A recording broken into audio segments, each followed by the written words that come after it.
Okay. Kia ora, tēnā koutou katoa.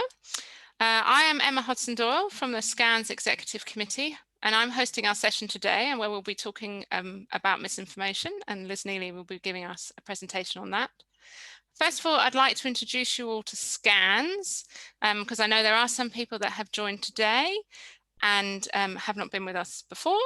So SCANZ stands for the Science Communications Association of New Zealand, and it's a network of people who tell stories about scientific topics and come together on regular events to really share our understanding and our skill building around how we can tell science stories, how we can communicate our science in lots of different walks of life.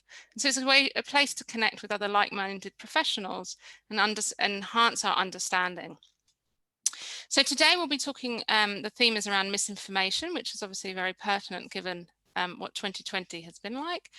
And I'm just going to run through our little protocols for today. At the end of the speaker's career, there will be a Q&A, a question and answer.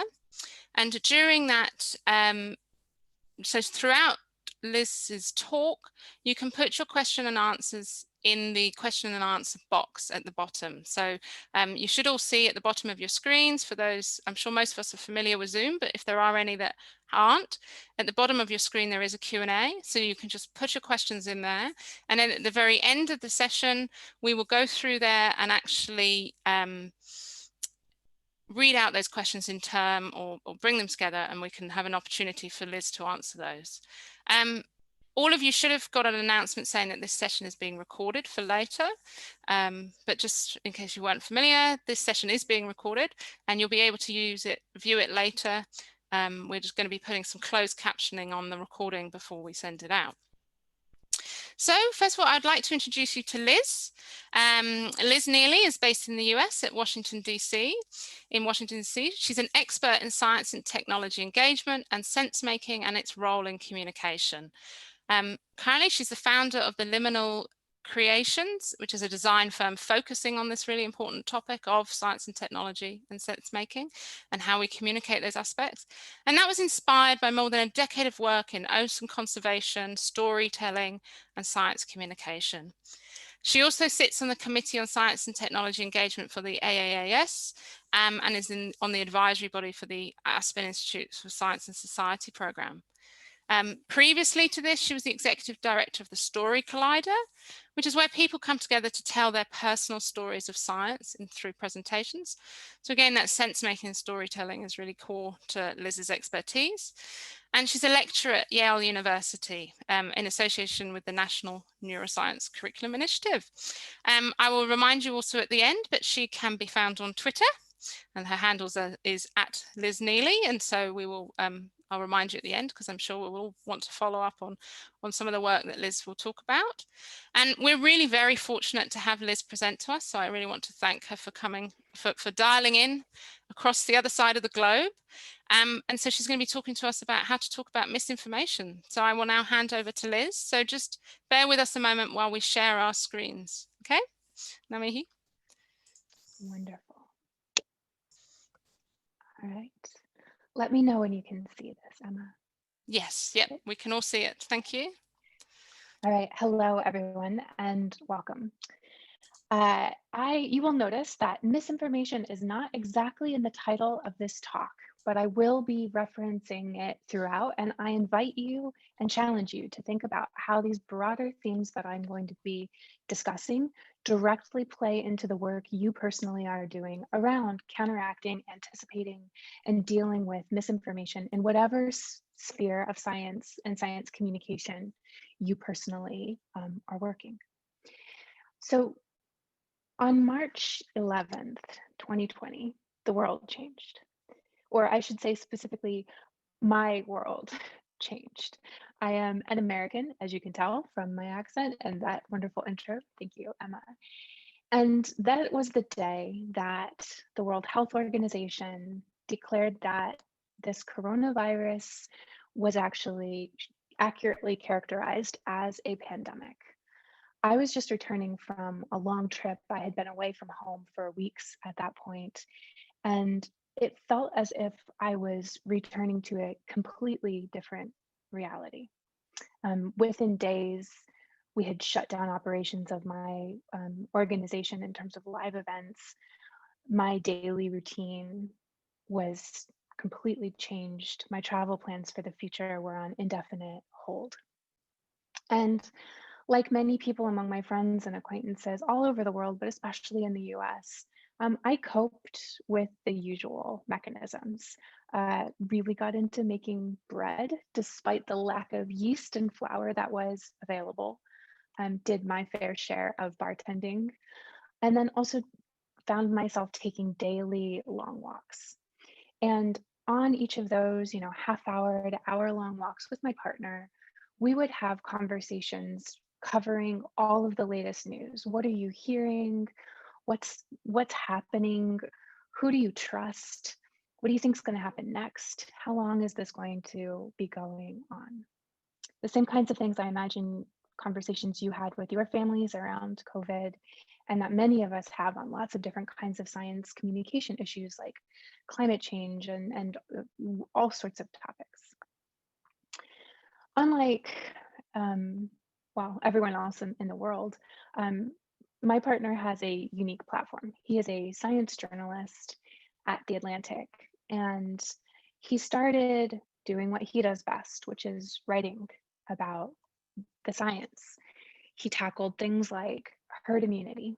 And so this is March 16th, why the coronavirus spreads the way it does, how the pandemic will end, which was a very large scale sweeping look at our future.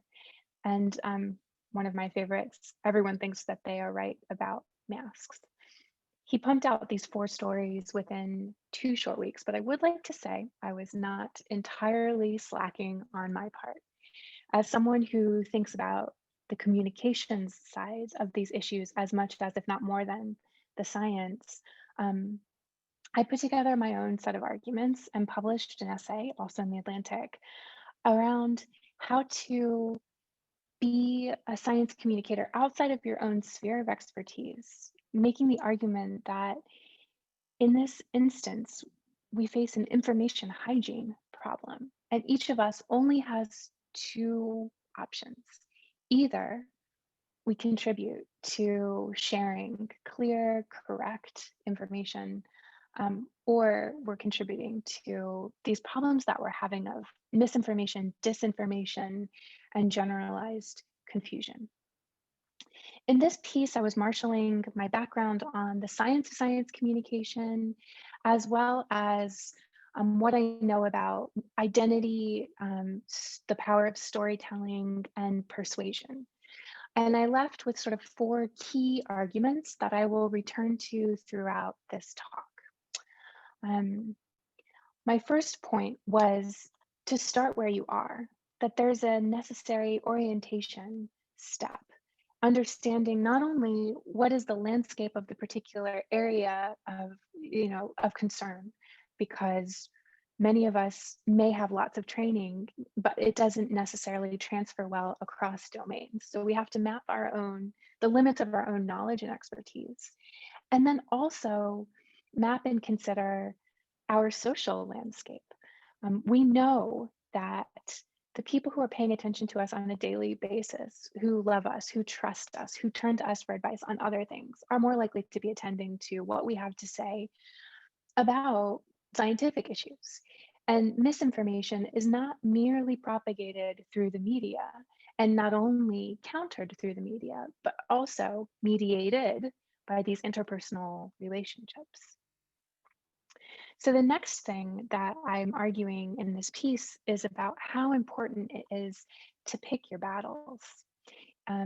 It's different in every context, and I am keenly and personally aware that what you face in New Zealand, and in the particulars of each of the communities you're focusing on, are not generalizable, and just the same way that my experience isn't.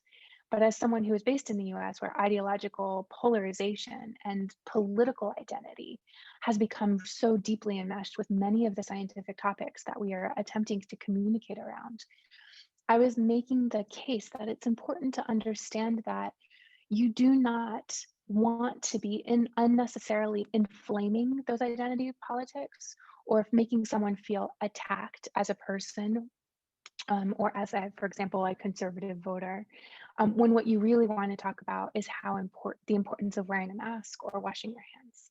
Because what we know from the research is that it is so much more difficult to work once a communications environment has been polluted by that polarizing um, content.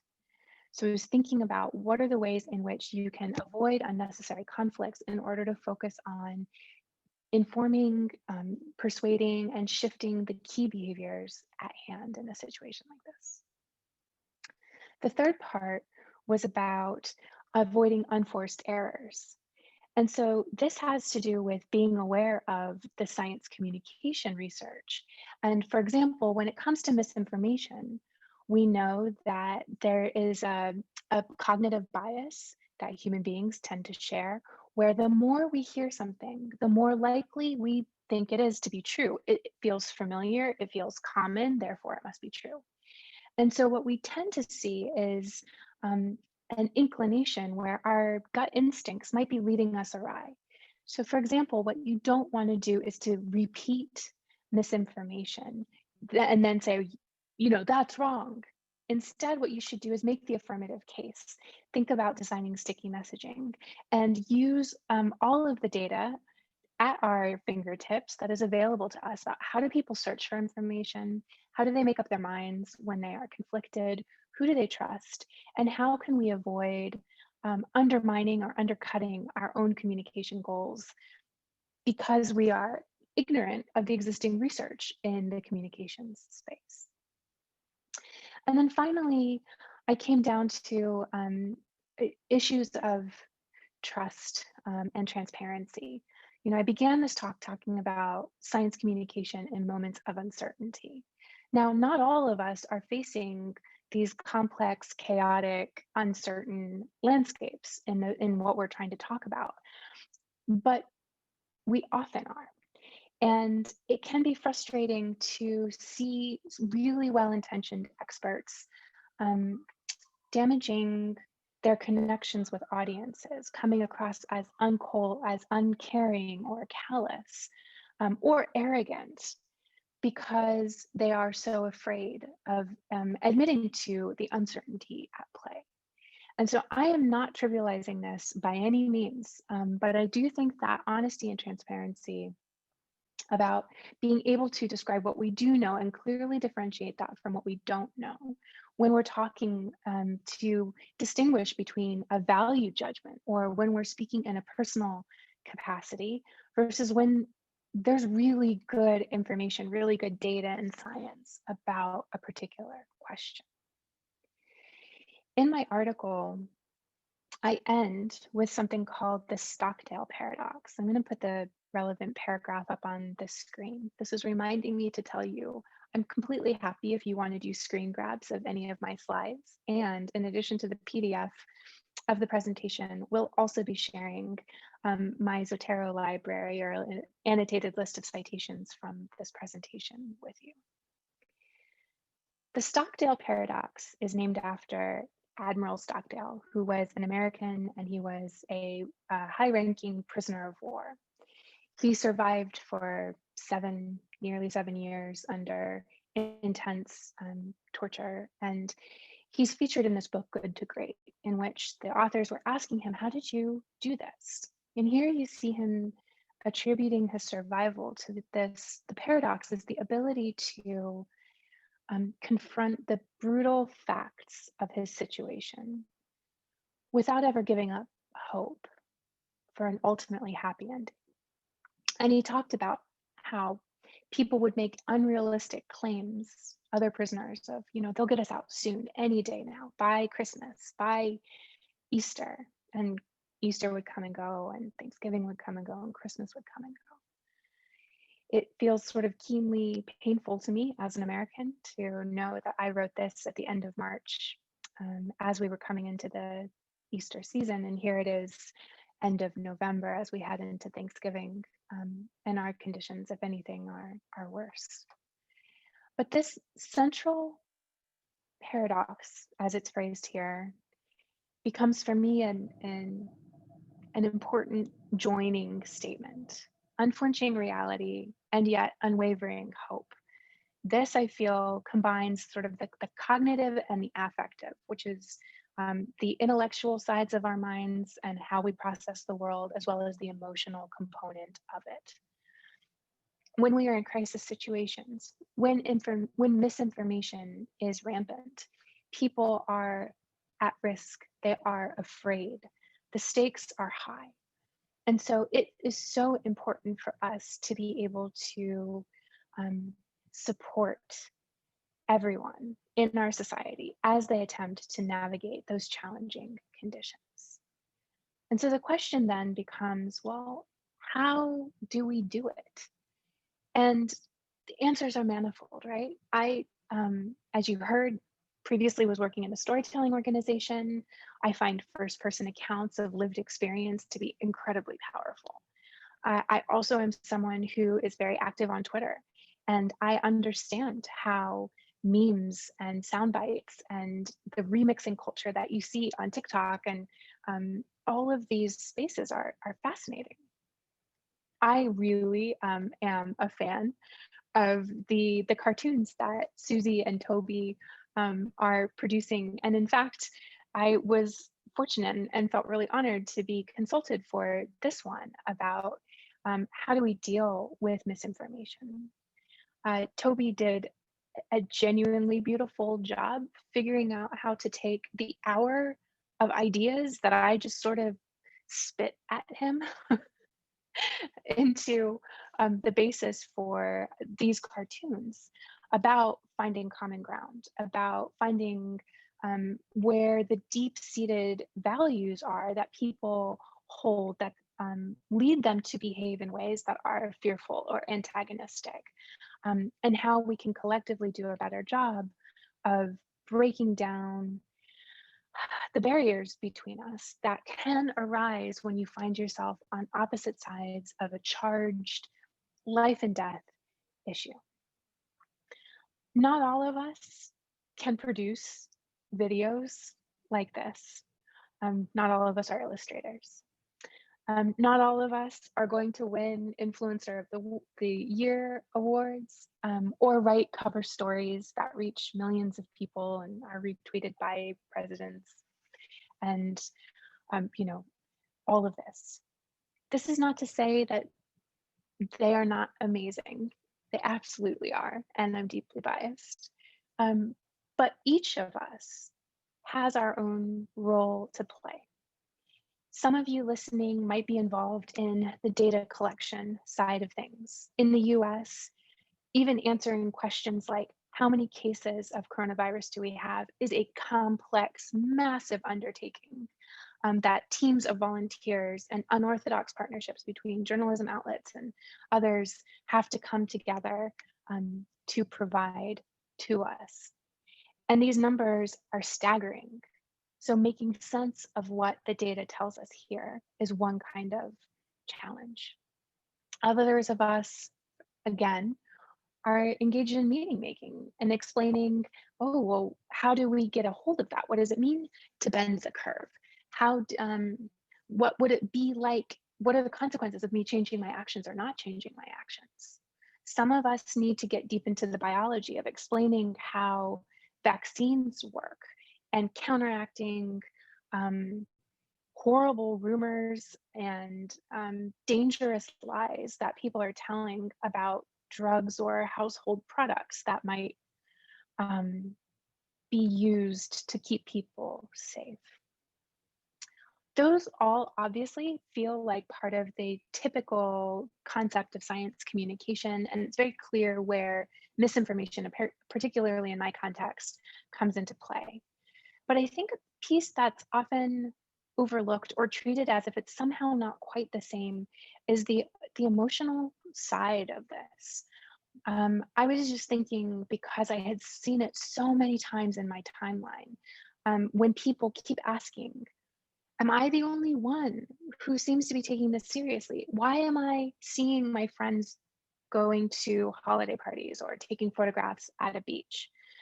And this reminds me how strongly science communication is a social undertaking. And just as much as it is part of our job to communicate facts clearly, we also have, there's very much a normative component to this. I hear people asking all the time, am I crazy? Or they'll share things with me and say, is this reasonable? I've seen this popping up everywhere in my feed. Should I believe it? And this is part of the misinformation challenge as well. What we understand very clearly from decades of research across disciplines when it comes to beliefs in information and misinformation is that we cannot contest or change complex feelings by simply sharing facts. You might very well be sick to death about hearing about the deficit model of science communication and know full well that this is not the case. But it is interesting how insidious it is. It feels like it creeps in all the time, uh, in sometimes explicit and sometimes implicit ways. So one way that this might be creeping into your work, I know it is in the back of my mind all the time, and I have to actively work against it, is what's described as the consequentialist perspective of risk assessment. And this is the idea that a lot of the work that we need to do is cognitive. We need to think about things, and our job is to support other people in thinking through complicated problems. In this instance, it would suggest, and we fall into the assumption that as a consequence of doing all that thinking, then we have an emotional response, whether it's sorrow about the coming deaths that are going to accrue, or anger or frustration, but that the feelings are an output of the cognitive elaboration and the decision, as is the decision. What I adhere to is more of a risk as feelings perspective that, again, and this is not a surprise, you heard me say this already tonight, we cannot disentangle human cognition from the emotional dimension, that our context shapes our feelings as well as giving us things to think about, and those influence each other and both contribute to a decision. I formulated this a little bit differently in a book chapter I wrote in 2012 about risk communication and social media. And the standard is hazard times outrage. Risk is the hazard of something, what is, plus the outrage of what the consequences might be if it happens. In other words, OMG times WTF, right, in internet speak. And this formulation of hazard and outrage, I find very productive and is actually cropping up in some of the published papers, particularly among medical and healthcare workers, when they focus on how to communicate with patients, especially in the terrifying and terrible situation like we have here, where our hospitals are overflowing. This is a table from a Malecki et al. Paper that just recently came out, showing that if you have all of these different communications strategies, and you'll see these echo some of the ones I was writing about in my Atlantic report, like for example, being transparent and honest, that there are specific tactics and strategies that you could employ both to address the outrage as well as to focus on communicating the hazard. I would love to see the continued generation of tables like these, or sort of talking plans that practitioners in the medical communities develop around patient communication for those of us who are science communication experts in whatever the domain might be. My goal tonight is not to turn us all into COVID communication experts, but rather to use this as a real-time example of the kinds of processes and strategies that we should be collectively considering. So one of the things that each of us can do is to take seriously this charge that I feel is becoming standard, at least in my circles, and I'd love to hear about if this is true for you as well, but that we're seeing a shift Whereas previously, science communication advice and approaches were often cult of personality. You would find someone who was very good at it, who was charming and charismatic or very effective. Um, they would often have many years of experience.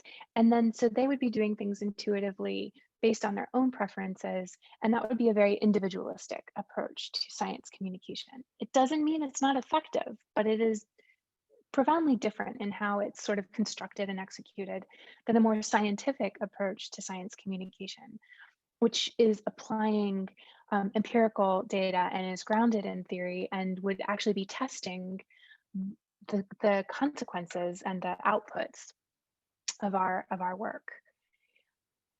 I aspire to this, right? You can hear it in the way I talk. And I think for me personally, the most useful framework that I've gained as I've moved as much as I can towards this scientific approach to misinformation or science communication generally, is to remind myself of several of my own sort of conceptual errors that I was going through. You know, I'm a marine biologist by training. I have never, a weird confession, but like I was never popular, right? I never intuitively understood what made people work, what made a good talk, what made people like someone else. And so my way into everything was always reading as much as I could and trying to like get down to specifics. And so early on in my science communication career, I wanted to understand like, oh, what are the neural correlates of decision making activity or like a fear response, and how can I map what I'm doing onto what's happening in people's brains as some sort of like objective measure of what their experience is. But thankfully, by reading as much as I could in the science of science communication and the social sciences in particular, I realized that human beings are not just, you know, these brains operating in isolation. We are social creatures grounded in our own networks and these broad connections of how information flows through our society.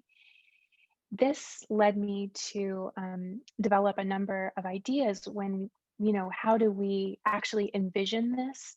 What are the layers of science communication?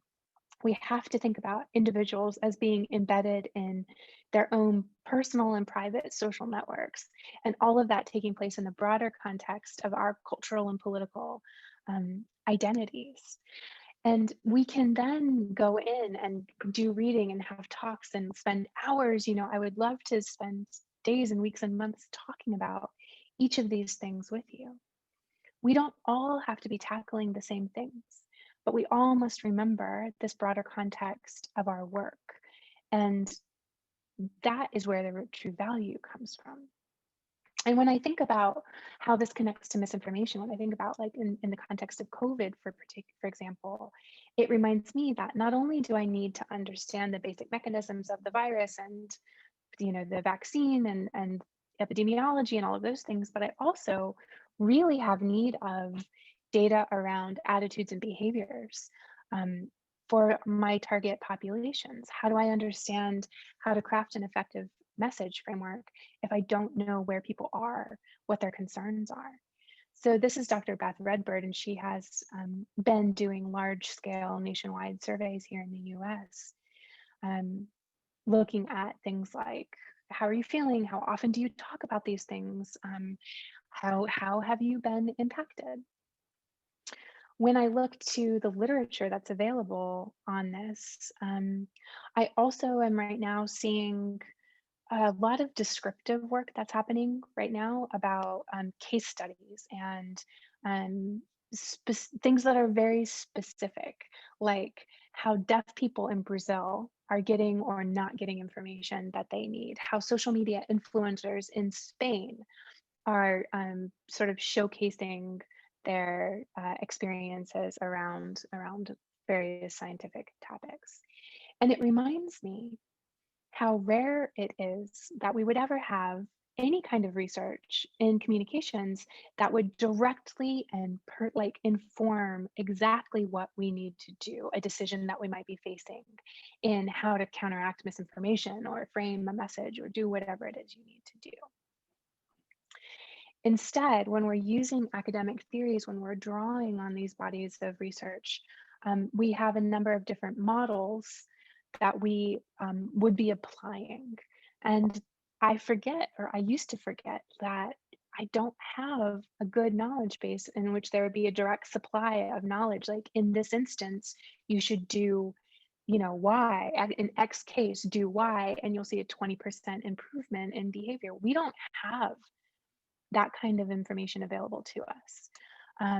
You might, but it's probably in very specific applications. And instead, what we're doing is more of this conceptual and translational work of taking what we understand, taking the bodies of theory and research, and attempting to apply it to our questions. And that's what I have been doing. When I think about effective science communication and effectively counteracting misinformation, I came up with a set of goals that I've been sort of working towards through all my career. And that is that the information I'm sharing, in whatever format it might be, is correct. And I distinguish between accuracy and precision, with accuracy always being a goal, but understanding that we will sacrifice degrees of precision when we're communicating to non-expert audiences, always across any domain. That correct information is then retained so that people not only remember that I told them about something, but they remember what I was telling them. Because it's wonderful to be relied upon and trusted. But if I am failing to give my parents, for example, actionable advice so that in the moment they remember what to do, then I'm falling short of my goals. And then finally, and this is really important, that I have provided, and perhaps most important of all, an enduring framework for analysis. Because I know personally, when we were trying to make decisions about should we be wearing masks or not, it felt bizarre. I felt so unmoored not to have clear direction. It would have been so much worse if it had been like what we see happening with questions of like, should I drink coffee or not? Should I drink wine or not? Is butter good or bad for me? Where people who are not paying close attention to this and are not invested in it just feel whiplash because they're like, well, scientists don't know anything at all because one day they tell me one thing, the other day they tell me the next thing. What is it? Instead, if we focus on helping people develop the kinds of scientific literacy skills and metacognitive skills to build these frameworks so that they can make sense of information, even if we don't have a concrete answer, even if we have conflicting information. That, I think, is a strong goal. This kind of encapsulates my hope for the work that I am doing now. And it's also grounded in a large report, a commissioned report that I did 2 years ago now with my colleague Dietram Scheufele, who's at the University of Washington, Madison. We were looking at artificial intelligence as a global enabling technology that is impacting billions of people's lives for now and for the foreseeable future, is a wicked problem in that it's enmeshed in everything from sort of carceral systems and our prison systems to education and learning to medical systems. And we opened that report with this quote from a play: "What concerns everyone can only be resolved by everyone." And this ethos, I think, really captures what it means to be an ethical science communicator faced with a complex and challenging landscape in an era of rampant misinformation. As part of this work, it helped me stop thinking about experts as standing on stage and just, sort of broadcasting information to our audiences, and instead really engage with the literature around what dialogue actually means. We talk so much about like, okay, well, we can't just lecture at people. We have to engage them in conversation. But what does that mean? And how do we do it well? And this gave me a framework called deliberative discourse. It's very pertinent to the questions of democracy that some of us are facing. But in order to achieve deliberative discourse, what we need first is accurate information. So, okay, this is what's contested, but it's also something that we as science communicators have access to, or we believe that we do. We also need to have representative diversity of opinions. So whether this is the audience, among the audience that we're talking to, or among the experts, because I think that's also been a challenging part of this, is everyone simultaneously attempting to make sense of brand new challenges. We need those things, but then we also need the participants to bring what's called a deliberative stance. And this means confronting your partners in the conversation with a presumption that not only do they care about getting to the right answers with you, but they are valid partners in this conversation, that they have viewpoints that are worth listening to, that they have a right to be involved in the discussion, and that all of you will be listening to each other's points and would change your mind based on what you're hearing, based on evidence. And then finally, what we need for this all to work is adequate time, because you can persuade an audience quite rapidly, depending on your approach and how you achieve that. But the difference between just like a quick persuasion of like, oh, I used to think this, but now I think this, versus like a deeper, meaningful conversation where people have some kind of inoculation against future iterations of similar kinds of misinformation, requires really getting into process, requires getting into, ontology and epistemology, like the nature of knowledge. Why does science bring us knowledge in a specific way? And the time to talk through these things and argue with each other. We know that this is the case. And so I wanted to keep pushing, like, okay, if a deliberative stance is so important, how do we get people there? If they already believe misinformation, and they have very different value systems than perhaps I do, how do I make incremental progress towards that? And then this takes me back into that same loop. Like I was thinking, oh, well, I'm sure there must be research on how to encourage a deliberative stance in people, thinking that it would going to be a relatively straightforward process. I'd read a few papers and I'd come up with a few good answers. And instead, what we see is, as you know, all of this always happens whenever we're talking about science. One set of questions always gives rise to even more questions. And it can be frustrating. But it was through this process, and particularly through thinking about these questions at this moment in time, grounded in my lived reality as an executive director of an arts organization that used to do events in person and could no longer do those things, and struggled to help our board and our producers and our team and our funders and our audiences all collectively make sense of what was going on. I stumbled into a literature around sense making. And this framework has proven to be incredibly powerful for me. So as a term, as a specific field of research, sense making has to do with this ongoing retrospective process by which we collectively and individually come up with a plausible explanation to rationalize what we're doing, what's going on. Really, it's about asking questions about the ways that people make sense of things. And as you can imagine, this is central to misinformation and a miscommunication framework, because we know that everything is talked into existence.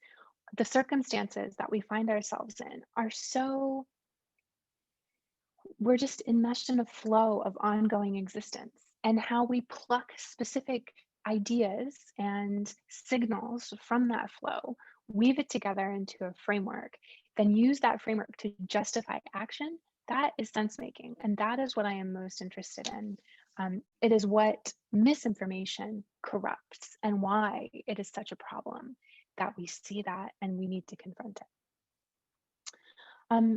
The most common sort of assertion of the model for sense making starts with, they refer to this as ecological change. It has to, and you can think of that as like differences in the landscape, differences in the lived shared reality.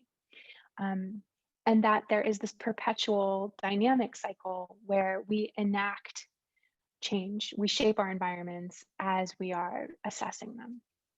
So I thought about this first. I was reading a paper and laughing because it reminded me of a time where my mom and my sister and I were walking in the woods, and there was this big rustling in the underbrush, and I started running, and we were kind of laughing. They all ran with me. My sister and my mom ran with me. Um, and as we're going, my mom was like, "Why are we running?" And that, in fact, is a classic example of we are trying to make sense of something while we are doing it. And yes, an example of us running through the woods, turns out it was a squirrel that scared me, is a frivolous and ridiculous one. Military strategists are very much involved in thinking about battlefield sense making and how enacting change, these loops happen under the life and death circumstances where people are confronted with uncertain, high stakes, complex, and chaotic circumstances in which they're trying to figure out what's happening and what do we do about it.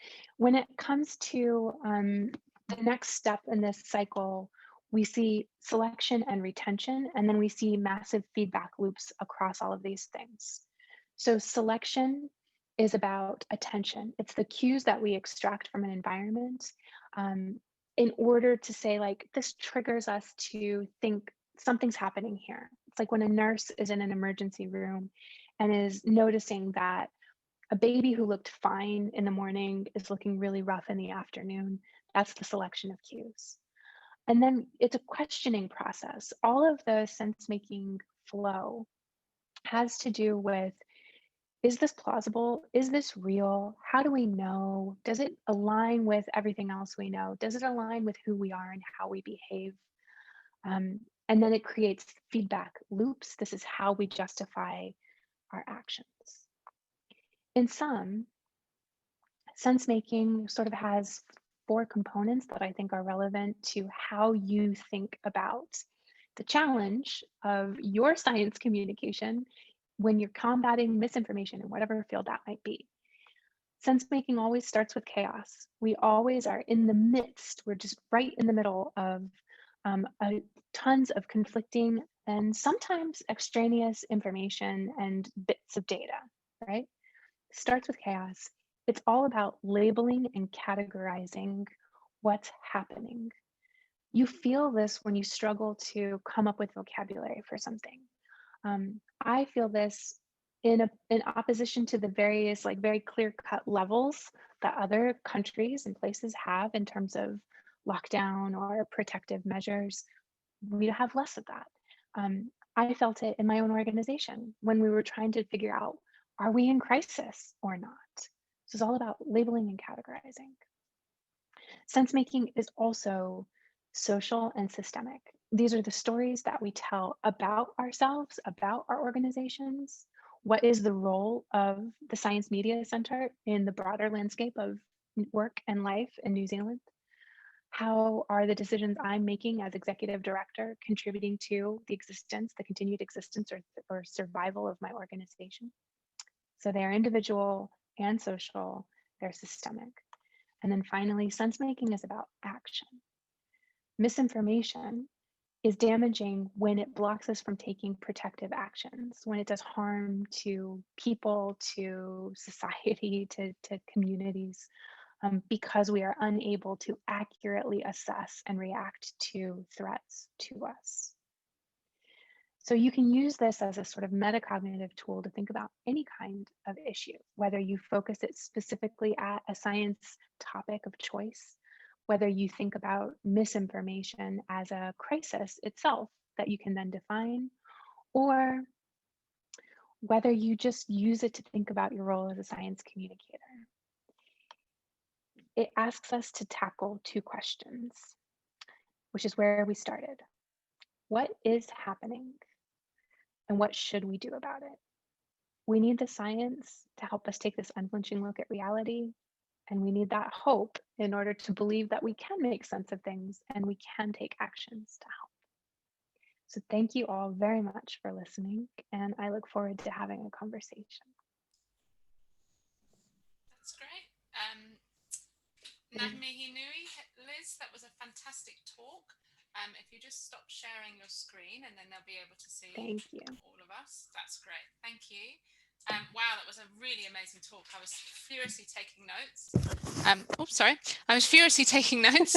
And I particularly enjoyed some of the elements you were talking about, bringing out that honesty and transparency and how important that is as part of our communication journey. And, that science communication is a social activity. I think often we don't think about that. And then, when we think about social activity, that brings to the table our, individual interpersonal aspects and how we communicate interpersonally. And, there's something that really resonated with me was when you said, sense making is what misinformation corrupts, and that it's a social and systemic issue. And I think sometimes we bandy around the term sense making, but you gave us a really good understanding of what that is. And so thank you for that. That was really good. And it was lovely to hear how your work informed Toby's and Susie's talk. That was just fantastic. We're going to move on to the Q&As. We've had quite a few come in.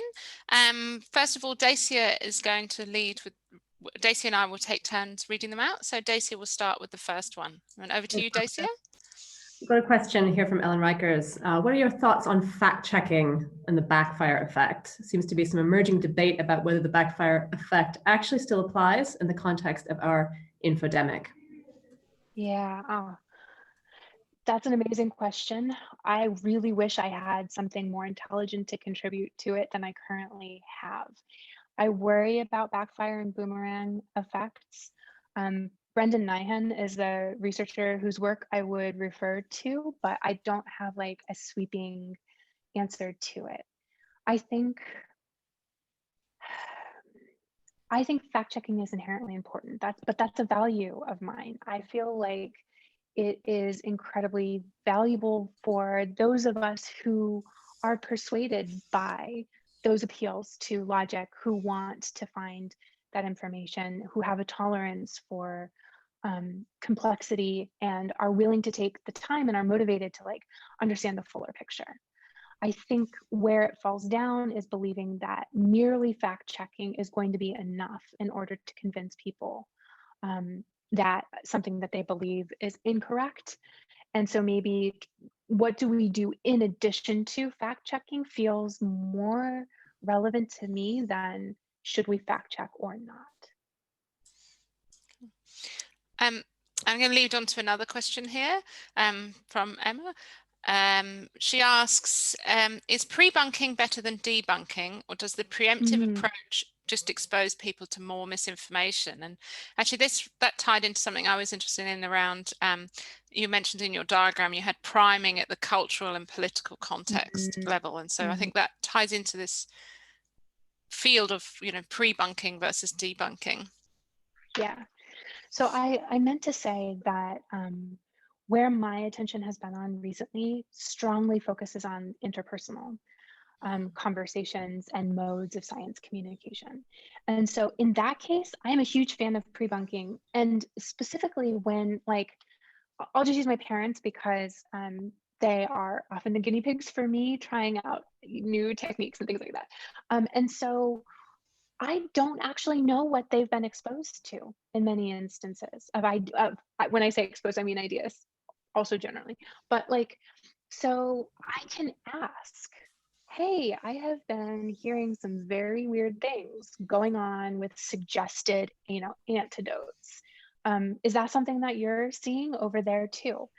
And then they can either say, no, it's not something I've even considered at all. And I'll know that that's not a concern. And then I won't be like planting seeds around specific, interventions that we have been debunked.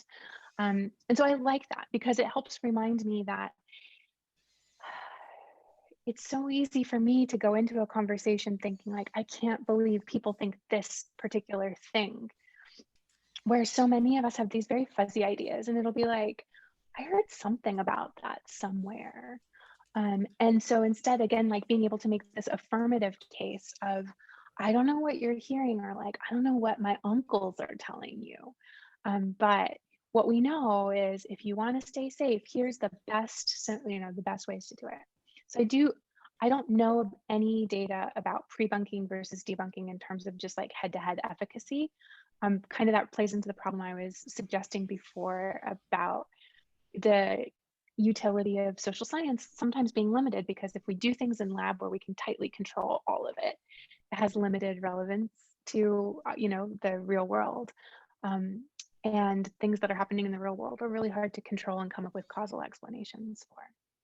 So I also am not an expert on priming, and I think the reason that sense making appeals to me is because suddenly it's given me a single concept and vocabulary and body of research that helps make sense of the work I've been doing for my entire career. Because each of these tiny sub-disciplines, like people devote their entire career to understanding framing, for example. Whereas for me, framing is just like one part of this much bigger picture of science communication that I need to understand. And so I think that's how I go about this, is exploring what I know, what I don't know, sort of fitting those pieces together, and then figuring out what do I need to do next in order to be able to answer the questions that I have. And so it might be that these become strategic conversations for your own organizations, in your next steps of looking at, well, we know, for example, that fatigue and sort of like people are becoming casual about it in New Zealand.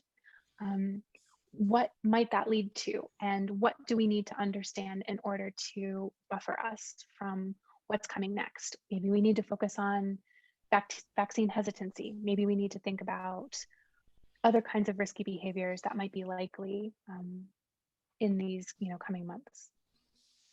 Cool. Thank you very much, Liz. I've got another question here from Danielle, Danielle Charlton, who says thank you. And she raises, getting that balance right between reality and hope is hugely important. Do you have any good examples where that balance has been reached? Just, I think, particularly important as we're moving on into, we're coming up to 10, 11 months. Yep.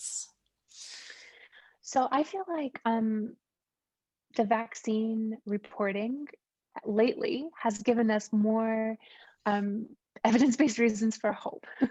And so, for example, Sarah Zhang has a large piece around this in The Atlantic that I think does a good job of reasons to feel like we now can see a light at the end of the tunnel, without overselling it or oversimplifying the challenges or minimizing what it will take to get there and the distance between now and then. So I would say that's a good example. The way that I actually foster this hopeful, approach myself is to monitor, and everyone's psychology is unique, right? I need to know what people are saying and how bad things really are. I tend to be a person who enjoys thinking through worst case scenario and really getting apocalyptic about it, and then calibrating what likely trajectories are. But then also making sure that I ground that analysis in my lived reality, because it can be so easy to get swept up in sort of like catastrophic thinking if you surround yourself, if you're just consuming social media feeds all day, every day. And just recognizing that being exposed to the unfiltered thoughts of that many people may not necessarily help you engage in your own personal sense-making challenge. Got a few questions coming through about the situation in the US and the specifics of that, your perspective there. So one about the gap between good science knowledge and denials and any signs that this might be changing. And another that's really looking at the main differences between the US and other countries when it comes to the communication around COVID. A question on whether those messages are the same, but the values of the communities differ. Or is it just that there's too many conflicting or wrong messages in the US compared to other countries? Yeah, I don't even know.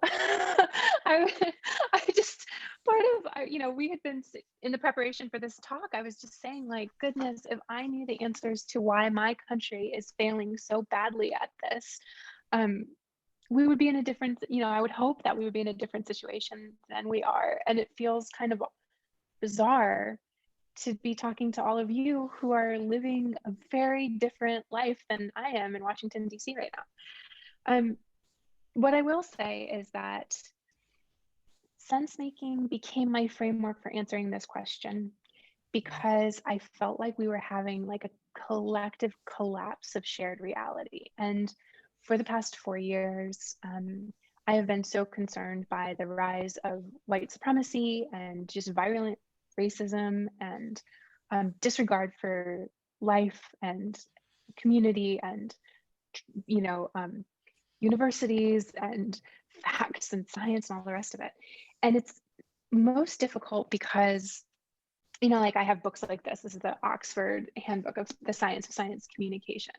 And I was just browsing through it, trying to look for some advice and remembering that there's a part of it where they were discussing Zika, because that was a virus of concern when this was written.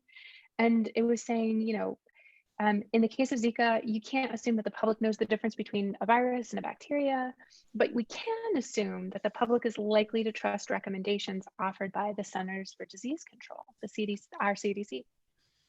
That is not the case and hasn't been since the beginning of this pandemic. And so I feel like the most difficult thing is that so many of our analytical frameworks and our theories and our ways of thinking about the challenge of misinformation in science communication needed to be revised. That I don't know the answers to your questions, and I would really like to. I'm not actually a COVID science communication specialist, so I'm sorry. I wish I could speak better to this. I will say that this is partially the work that Ed and I have been trying to achieve in these daily walks that I started talking about. And you can read, I think, his magazine cover story about, it's like how the virus won. And then he also has another one about the cognitive errors that people are making as they think about science and COVID. Those two, I think, do the best job of laying it out. But, we laugh because he always says, like, oh, I'm just going to write a short article. It's going to be like a listicle. And then it turns into like a 10,600 word piece. But that's what we need to do. And I don't know that we have some of these answers until we're able to look back on it with some distance and do some analysis. But I'll do some digging, and if I find anything amazing, I'll share with everyone. That's fun. Yeah, it's really important thinking about the different country, how the different countries are responding to this. We have time for one more question, and there's two here that come in with fairly similar themes, which is kind of around the different pathways between misinformation and non-misinformation, shall we say, science information. And the first one kind of, what makes misinformation so successful? And what's the role of social media in that? And the other is really, like saying, the sexy misinformation sells better than good science. So how do we make sure that good science is getting out there? How do we make it more attractive than the misinformation to the media? So I do have an answer to this, which makes me feel really happy, because I was like, oh man, if I go through the entire Q&A and end on like, I don't know, I will have done my job, but I will feel bad about it. I strongly suspect that the reason misinformation is so successful is that it is inherently plausible, that at its base, it has a strong, simple, clear narrative that slots into people's existing worldviews or fears. It is things like, I'm struggling, and I don't want to be spouting off misinformation concepts, but this is why debunking is so hard, is because if you believe something and I say, no, that's not true, even if you trust me, even if you totally buy it and you're like, okay, it's not true, too often, or frustratingly often, science leaves an explanatory gap where it's like, well, we don't know why it's happening. We just know that that's not true. And we are not built to be comfortable. Most of us are not very comfortable with that kind of uncertainty. And so this is why one, I think, effective, and I've seen some data on this, and it appeals to me, idea for actively debunking misinformation is to foster healthy skepticism in your audience, to encourage people to question in like a thoughtful, sort of critical thinking way. Oh, why do you think it is that that particular actor would be promoting this idea? You know, sort of with the idea that maybe they might connect the dots and think that there is financial motivation, for example. So why is it so successful? Again, plausible, so it's plausible. And you heard me mention that plausible explanation is a key part of sense making. Our souls, our minds rebel at the idea that we live in a chaotic, uncaring universe where many things just happen. We are storytelling or animals. We want there to be a reason for things. And we search for those and we build them up, even when those patterns of evidence do not support it. I also think people just repeat it so much. And then also influential and powerful people repeat misinformation. And so you're getting sort of these many different cognitive biases all playing in at once. And then also, and this is the last thing I'll say because I know we're running out of time, people are cognitive misers. Like it is difficult and unpleasant to think critically through questioning deeply held worldviews, whatever those might be. And so none of us have the time or energy to become experts or to engage meaningfully with everything that a person in a modern society might reasonably be expected to have some kind of opinion about. And so ultimately, I don't even know where I go from here. The best we can do is attempt to counteract all of those things whenever we can, and explain why, and that going back to that honesty and transparency piece, that we're doing the best we can, why we can't do better, and help sort of make clear our connection to people, the goodwill that ties us to our communities, the good science that we are bringing to the table, and our belief that all of us have to be pulling together to get through. Thank you very much, Liz. That's really important. That human element of science communication and bringing that into that sense making, and it's only going to get more and more important, I think, in this field of misinformation as we think about as our vaccines are rolling out over the next 6 months, 18 months and beyond. So I just want to say thank you so much for a really, really fantastic talk and answering all these questions. I think we could talk about this for hours more, and it's just been fantastic. You mentioned you were going to send out an annotated list of citations, which we're really grateful for. That's a really kind gesture. And so when they come to us, we'll send it out to the SCANZ participants. And to move on to the participants, thank you for attending. It's been really great to have you here and to post your questions. We'd really like you to join us again tomorrow. Tomorrow at 12:30, we have a session on COVID-19 in the media.